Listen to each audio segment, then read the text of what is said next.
आकाशवाणी रांची से प्रस्तुत है प्रादेशिक समाचार।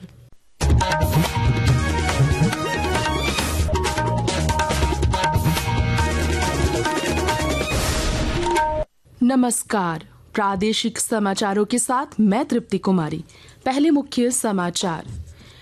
प्रधानमंत्री नरेंद्र मोदी ने नारी शक्ति के सशक्तिकरण पर दिया जोर। कहा, देश में 3 करोड़ महिलाओं को लखपति दीदी बनाने का लक्ष्य। राज्य में नक्सल हिंसा में मारे गए लोगों के परिजनों को दिया जाएगा मुआवजा।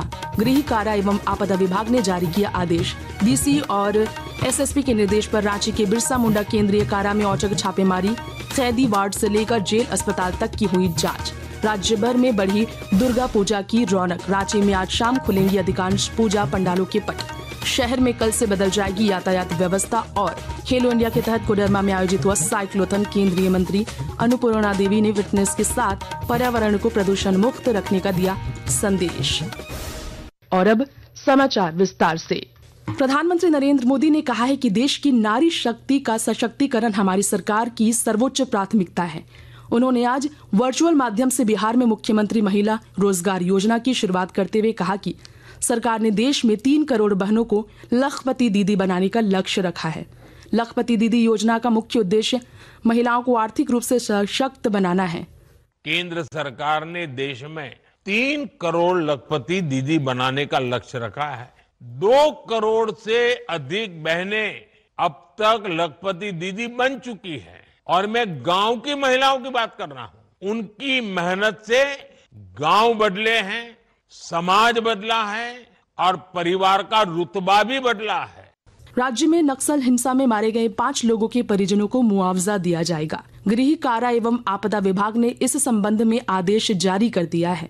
जारी आदेश के अनुसार नक्सल हिंसा के इन 5 पीड़ितों के परिजनों को 1-1 लाख रुपए की राशि बतौर मुआवजा प्रदान की जाएगी।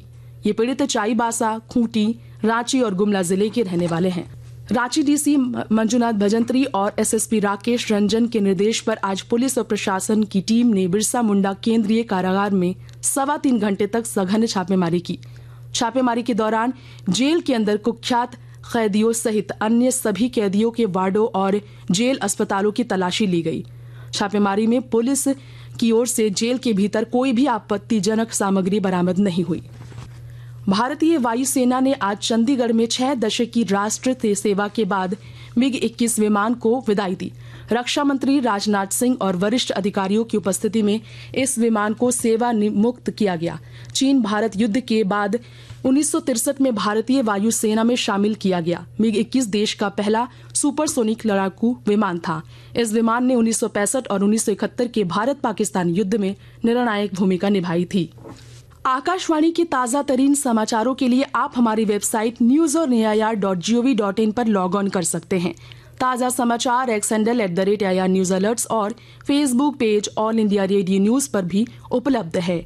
आप प्रादेशिक समाचार एकांश के X handle @AIR news_ Ranchi और Facebook page Akashvani Ranchi news, Instagram page तथा YouTube channel AIR news Ranchi पर भी हमारे बुलेटिन सुन सकते हैं।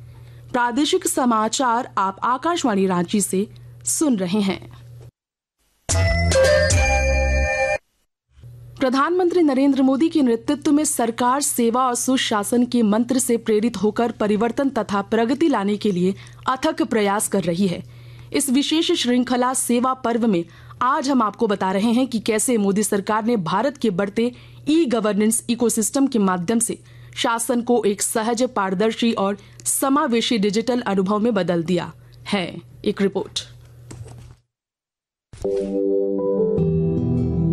सार्वजनिक सेवाओं से लेकर वित्तीय सशक्तिकरण तक भारत का ई-गवर्नेंस इकोसिस्टम नागरिक केंद्रित अनुभव को एक नए सिरे से परिभाषित कर रहा है। प्रधानमंत्री नरेंद्र मोदी के दृष्टिकोण से प्रेरित होकर प्रौद्योगिकी शासन को और अधिक सुलभ तथा समावेशी बना रही है। प्रधानमंत्री का कहना है कि ई-गवर्नेंस सरल, प्रभावी, किफायती और पर्यावरण के अनुकूल है। मेरे हिसाब से e-governance, easy governance, effective governance, economical governance, environment friendly governance, ये बहुत ही सरल है, बहुत ही उपयोगी है। और आज के समय में जब समय की कठिनाई है तो कम समय में करने वाला काम इससे होता है। जैम त्रिमूर्ति जनधन, आधार और मोबाइल भारत के भलीभांति विकसित डिजिटल परिदृश्य के प्रमुख प्रवर्तक बन गए हैं। प्रत्यक्ष लाभ अंतरण डीबीटी के तहत सरकारी लाभ, सब्सिडी और भुगतान सीधे लाभार्थियों के बैंक खातों में भेजने के लिए जैम नेटवर्क का इस्तेमाल किया जाता है। इस बीच KYC आधार आधारित सत्यापन को तत्काल, कागज रहित और धोखाधड़ी मुक्त बनाता है, जिससे निर्बाध, पारदर्शी और सुरक्षित शासन सुनिश्चित होता है। सरकारी मार्केट प्लेस जैम से खरीद में क्रांति आई है। इसने लाखों छोटे व्यवसायियों, महिला उद्यमियों और स्टार्टअप्स को फलने फूलने में सक्षम बनाया है। सरकारी सेवाओं तक पहुंचने के लिए एकल प्लेटफॉर्म के रूप में कार्य करता है। वहीं डिजी लॉकर नागरिकों को डिजिटल दस्तावेज संग्रहित करने की सुविधा देता है, भाषणी अंतर्भाषा संचार को सक्षम बनाता है और iGOT कर्मयोगी प्रमुख डिजिटल शिक्षा प्लेटफॉर्म बनकर के उभरा है। जम्मू कश्मीर में बारामूला के सैयद खालिद ने बताया कि उमंग ऐप ने उन्हें अपना काम आसानी से और तेजी से पूरा करने में मदद की है। मैंने उमंग ऐप के बारे में अपने दोस्तों से सुना था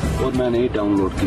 उमंग ऐप मुझे बहुत ही फायदेमंद लगी। उमंग ऐप से मैं घर बैठे बैठे अपने काम आसानी से कर पाता हूँ। प्रौद्योगिकी अब सरकार और जनता के बीच सेतु बन गई है। ये सभी प्लेटफॉर्म मिलकर सुनिश्चित करते हैं कि शासन काउंटरों और गलियारों तक सीमित न रहे, बल्कि डिजिटल रूप से समावेशी और पारदर्शी ढंग से भारत के प्रत्येक नागरिक तक पहुँचे। समाचार कक्ष से निखिल कुमार। पलामू जिले में कृषि योग्य और परती जमीन का डेटा तैयार करने की पहल की गई है। विस्तृत ब्यौरा दे रहे हैं हमारे संवाददाता। पलामू जिला सहित राज्य भर में अब कृषि योग्य और परती जमीन का सर्वे किया जाएगा। इसके आधार पर जिला स्तर पर विस्तृत डाटा तैयार होगा। इस जिम्मेवारी को पूरा करने का काम CSC यानी प्रज्ञा केंद्रों को सौंपा गया है। पलामू के जिला सूचना पदाधिकारी रणवीर सिंह ने कहा कि खेतीहर और परती भूमि के सर्वे का कार्य पूरे देश में होना है। इसके लिए केंद्रीय कृषि मंत्रालय और केंद्रीय IT मंत्रालय के बीच करार हुआ है। करार के तहत IT मंत्रालय की इकाई CSC को जिलेवार सर्वे कर डाटा तैयार करना है। इस सर्वे का उद्देश्य खेती योग्य भूमि में उन्नत कृषि को बढ़ावा देना और प्रति जमीन की उपयोगिता तय करना है, ताकि केंद्र सरकार बड़े स्तर पर योजनाएं बना सके। उसी के आधार पर जिले के हर गांव में कृषि और प्रति भूभाग का सर्वे किया जाएगा।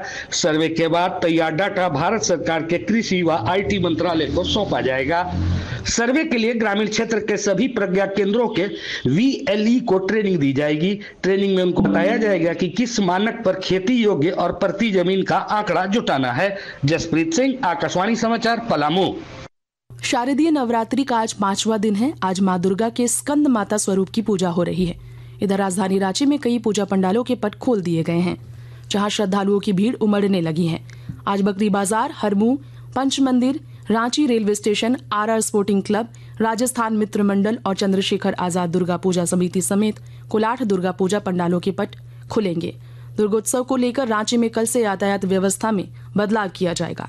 इससे पहले कल राज्यपाल संतोष कुमार गंगवार ने बूटी मोड़ स्थित महाशक्ति दुर्गा पूजा समिति के पूजा पंडाल का उद्घाटन किया और सभी राज्यवासियों को नवरात्रि व दुर्गा पूजा की शुभकामनाएं दी। सर्राफा बाजार में आज रांची में 22 कैरेट सोने का भाव 1,05,300 रुपये प्रति 10 ग्राम है, जबकि चांदी की कीमत 1,44,000 रुपये प्रति किलो है। भारतीय शेयर बाजार में दोपहर तक सेंसेक्स 389 अंक गिरकर 80,770 पर और निफ्टी 140 अंक गिरकर 24,751 पर कारोबार कर रहा था। खेलो इंडिया और फिट इंडिया के तहत आज कोडरमा में साइक्लोथन मैराथन का आयोजन किया गया। कार्यक्रम में बतौर मुख्य अतिथि केंद्रीय महिला एवं बाल विकास मंत्री अन्नपूर्णा देवी शामिल हुई। कार्यक्रम के दौरान मंत्री अन्नपूर्णा देवी ने युवाओं के साथ सीधा संवाद किया और उन्हें इस मैराथन के उद्देश्यों की जानकारी दी। बाद में मीडिया से बात करते उन्होंने कहा कि कार्यक्रम का उद्देश्य शारीरिक रूप से स्वस्थ रहने के साथ साथ पर्यावरण को भी प्रदूषण से मुक्त रखने का संदेश देना है।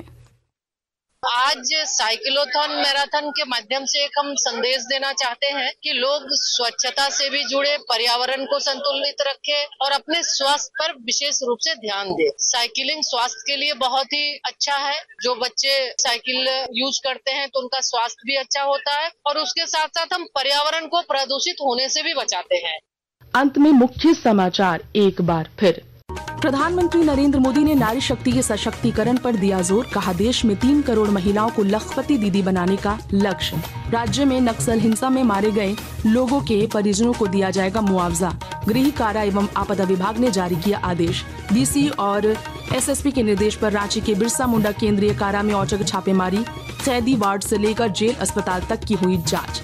राज्य भर में बढ़ी दुर्गा पूजा की रौनक। रांची में आज शाम खुलेंगी अधिकांश पूजा पंडालों के पट। शहर में कल से बदल जाएगी यातायात व्यवस्था। और खेलो इंडिया के तहत कोडरमा में आयोजित हुआ साइक्लोथन। केंद्रीय मंत्री अन्नपूर्णा देवी ने फिटनेस के साथ पर्यावरण को प्रदूषण मुक्त रखने का दिया संदेश। इसके साथ ही आकाशवाणी रांची से प्रादेशिक समाचार का ये बुलेटिन समाप्त हुआ।